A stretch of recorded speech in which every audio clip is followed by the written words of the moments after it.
Greetings loyal subscribers and honoured guests. Welcome to episode 28 of Covertape Chaos. We have another bumper crop of demos and full games this issue, and once again there appears to be a nice variety of genres on offer. Let's start the examinations without any further mucking about, shall we? A playable demo of Reckless Rufus is first up, and the full game scored a fairly respectable 78% in the previous issue. The developers of the game provided Commodore format with an exclusive 5-level demo to whet our appetites, and it's pretty good fun if fiendishly tricky. Not only do you have to figure out the puzzles, you also have to dodge or shoot the enemies roaming around the levels. The graphics are pretty nice, and while there isn't music all the time, what there is nicely composed. The controls are nice and responsive as well. My only gripe really would be that the enemies can be rather annoying. I'm not sure they're entirely necessary really. I would have been happy just solving the puzzles without having to worry about them. Should you lose a life, then your progress on that screen is completely reset, which can be a bit disheartening.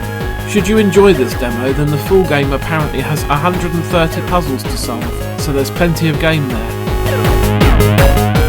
We'll then move on to our first full game, which is a shoot 'em up similar in style to something like Afterburner. We haven't really seen this type of game on a power pack before, so it's a welcome addition to this issue's lineup. The game is actually a bit more realistic and in-depth than Afterburner, because before each mission you get to choose the loadout for your plane, including several types of missiles, bombs, machine guns, and an ECM system for scrambling the lock-on of missiles that are fired at you. Also a bigger fuel tank. You are limited in what you can take by the carry capacity of your plane and the available pylons to connect the missiles to. Then you can choose from one of 8 or so different missions. A typical run through a level will see you face off against different air and ground targets, such as helicopter gunships, fighter planes, enemy subs, radar dishes, airfields and more. You can change through your different weapons that you've brought along by pressing the spacebar.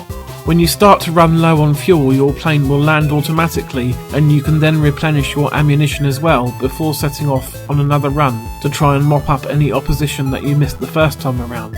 This continues until you've destroyed everything or lost all your lives. It's a pretty good game all things considered, and a nice addition to this tape. Things shift in another direction entirely with our next demo for Nick Faldo's Championship Golf. Now, while I believe Commodore Format's review that this is a good golf game, unfortunately I don't think this is a great demo. It would appear that you only get to play one hole, which is not really enough time to get used to the way the game plays. To make matters worse, the demo doesn't restart after you get to the end. If you want to play it again, then you are forced to reload. Visually the game looks okay, but this demo is lacking in the sound department. The controls are not too bad, and the menus are fairly intuitive if you read the brief instructions in the magazine first. It's the swing mechanics that take a bit of practice and time to get used to, which unfortunately you aren't given here. A shame. After this is another playable demo for the train-themed puzzler Locomotion. It's up to you to switch the points on the track so that the various trains reach their destinations unscathed. It's a pretty novel idea for a puzzle game, and one that works rather well on the C64. There are several different stations on each level that each have their own designated letter. From time to time a train will leave one of these stations, and the trains will also have a letter next to them, which is the station that you need to try and safely deliver them to. Things start off fairly simply with only 2 or 3 trains running on the tracks at the same time, and straightforward track layouts, but it's not long before you are juggling 4 or 5 trains at the same time and having to make snap decisions about which points to switch to try and avoid a collision. This is a lot of fun, but rather challenging after a while. I like the music and the presentation a lot. Puzzle aficionados would do well to give this one a try.